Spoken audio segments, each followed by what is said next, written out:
Après ce point sur l'actualité du jour, nous reprenons cette édition spéciale du 7-8 avec nos invités, avec Johanna Soudry également, édition spéciale Journée du patrimoine sur Téléfil.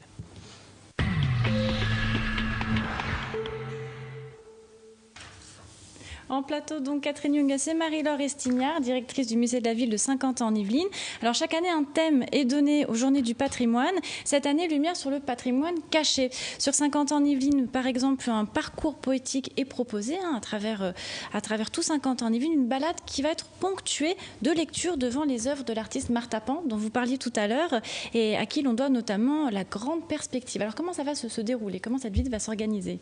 Alors cette visite s'organise, en fait, on accueille les gens au musée vers 9h15 le matin et on les emmène en car, non pas sur le territoire de Saint-Quentin, mais dans le PNR, à la maison que Martha Pan a partagée avec André Woginski. André Woginski a été le collaborateur de Le Corbusier. Et donc on va pouvoir découvrir l'intimité de Martha Pan. C'est là-dessus que va être axée la première visite, où le président de la fondation Martha Pan, Pierre Lagarde, va parler de Martha Pan et une compagnie de théâtre PPMV Grain de Sable. Grain de Sable va donner des textes que Martha Pan a pu dire ou a pu écrire. Ah oui, donc vraiment en lien avec l'artiste. En lien complètement avec l'artiste. Et sur toute la journée, en fait. Après, on va aller à la Fondation Coubertin. La Fondation Coubertin, en fait, s'occupe de fondre un certain nombre d'œuvres ou de mouler un certain nombre d'œuvres, dont les œuvres de Martha Pan. Et on va avoir tout un parcours, toujours un parcours poétique au sein des jardins de la Fondation Coubertin, où on va découvrir aussi bien des œuvres de Martha Pan que des œuvres de Picasso. Qu'un certain nombre d'œuvres qui sont à poste dans le jardin. Et enfin, on va pique-niquer là-bas, puisqu'il faudra emmener son pique-nique. Et on va revenir toujours en car vers Saint-Quentin-en-Yvelines, où là, on va découvrir toujours avec la compagnie de Grain de Sable, on va découvrir la perspective de façon plus approfondie, où chacun pourra voir une œuvre dans un contexte d'art urbain, décrite par les textes de Martha Pan et dite par une compagnie sur un ton poétique. Et c'est une façon assez originale, je pense, d'appréhender l'œuvre d'une artiste. Par un programme très très riche sur Saint-Quentin-en-Yvelines. Il y a tout de même un point d'orgue, c'est la chapelle, la fameuse chapelle de la commanderie des Templiers sur Elancourt. Et oui, qui a été restaurée, elle a longtemps été fermée au public, donc elle a été entièrement restaurée. Alors à quoi ressemble-t-elle? Eh bien, Maxime Lemaine, Élodie Moine et Guillaume Camps nous la présentent en avant-première. La chapelle de la Ville-Dieu à Elancourt s'offre une nouvelle jeunesse. Les travaux de restauration entamés en février 2011 se sont achevés au mois de juin dernier. Le chantier de plus d'1 million d'euros financé par la communauté d'agglomération de Saint-Quentin a permis entre autres de consolider la charpente, de travailler sur la couverture et de restaurer les fausses coupes de pierre à l'intérieur du bâtiment. Ce sont des décors qui restituent finalement des faux joints de pierre. C'est-à-dire que même si on a des éléments en pierre de taille, vous pourrez les observer notamment sur les voûtes, sur ce qu'on appelle les nervures, les croisées d'ogives. Les croisées d'ogives sont en pierre de taille, elles ont leurs joints, mais traditionnellement, on vient repeindre des joints et pas forcément à l'endroit réel du joint de construction. Voilà, donc. La chapelle fut construite au sein de la commanderie des Templiers au XIIIe siècle. L'édifice religieux a changé plusieurs fois de fonction au cours de l'histoire. À la Révolution, les vitraux sont détruits, les fenêtres occultées. La chapelle devient alors une grange.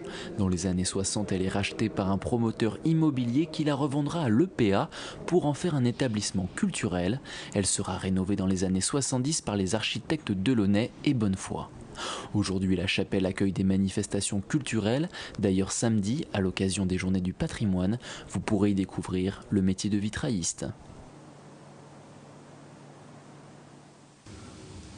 La chapelle, donc, à découvrir pour ces Journées du patrimoine. J'aimerais tout de même votre regard en tant que directrice adjointe des archives départementales, qu'un tel site soit rénové comme ça, présenté au public. Ça, c'est un véritable plus pour l'attractivité de cette partie du territoire du département. On va redécouvrir ce site. Oui, on va redécouvrir ce site très clairement. En tout cas, je l'espère. Il faut mesurer tout ce que cela représente en investissement, en réflexion, en transaction parfois.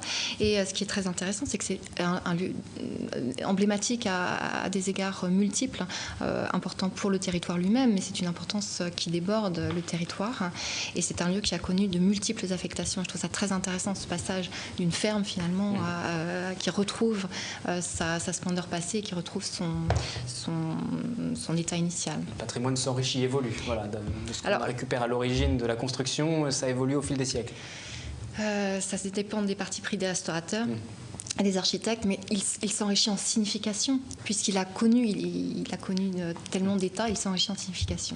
Alors à l'occasion de la réouverture de la chapelle, eh bien, l'artiste japonais Yukishi Inoue, qui est résident à la commanderie des Templiers, présentera au public une œuvre nouvelle et très personnelle intitulée Les 1001 têtes. Ce sculpteur a travaillé la pierre d'Okinawa, une île au sud du Japon. Alors pourquoi Yukishi Inoue a fait venir ces pierres spécialement du Japon? Nous l'avons rencontré lors du montage de l'exposition. Il nous a confié son histoire. Presque à la fin de la guerre, il a été mobilisé, puis il a été envoyé là-bas et puis il a tué quoi en fait. Donc il est en tant qu'un petit soldat. Voyez-vous. Et puis moi longuement j'ai évité de parler de tout ça parce que ce n'est pas une histoire drôle. À la fin de la Seconde Guerre mondiale, son père est envoyé sur l'île d'Okinawa où il est tué au combat. Un drame dont Yukishi Inoue ne parle pas jusqu'au jour où l'artiste assiste au 60e anniversaire de la fin de la guerre en 2005. Il décide alors de se réconcilier avec ses fantômes en créant. Et finalement, j'ai décidé d'aller là-bas à Okinawa pour faire une sculpture à titre personnel. Et donc c'était en 2009. Donc j'ai fait une sculpture. J'ai resté pendant 2 mois et demi là-bas.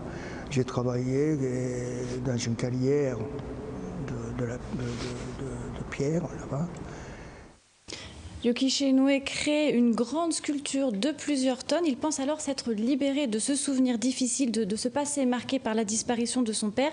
Mais il n'en est rien. La pierre d'Okinawa, cette pierre blanche et calcaire, l'obsède. Au début, j'étais un peu... J'ai tourné rond.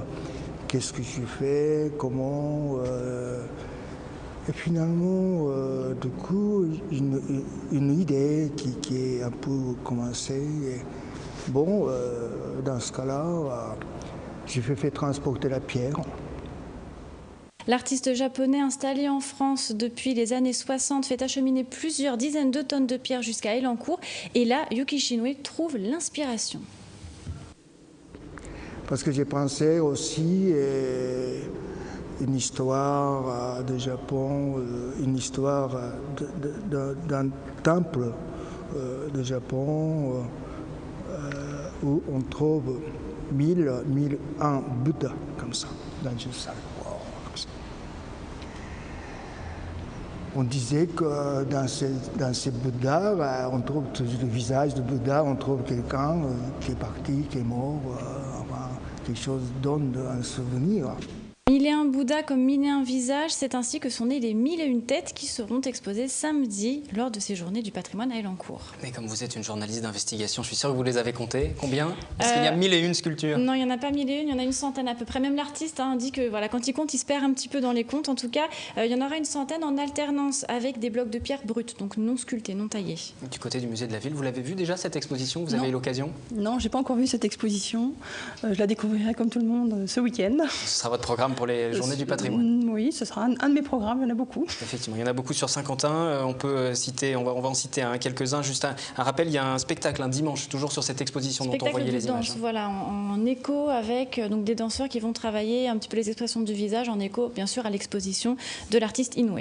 Très bien. La suite du programme sur Saint-Quentin en Yvelines alors. Un petit mot, Johanna. Alors, on a beaucoup de choses à voir. À la Verrière, par exemple, la ville nous invite à un rallye pédestre familial. C'est dimanche à 15h au départ de la maison de quartier du Bois de l'Étang.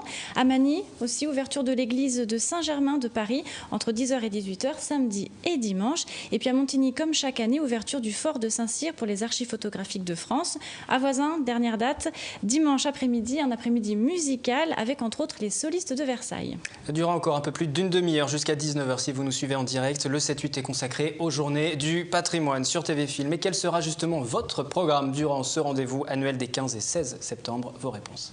Si j'en ai l'occasion, j'irai sur Paris ou sur Versailles, essayer de visiter un monument, quelque chose de particulier. Voilà. On a reçu le petit Quentin hier, donc il y avait des propositions, donc on va regarder, mais on n'a pas encore décidé. Peut-être je crois qu'il y a Le vélodrome de Saint-Quentin, il y a une porte, je crois que genre porte ouverte, avec un commentaire sur la construction. Peut-être l'usine Renault aussi, le technocentre, ça pourrait être intéressant. Et puis Bouygues aussi.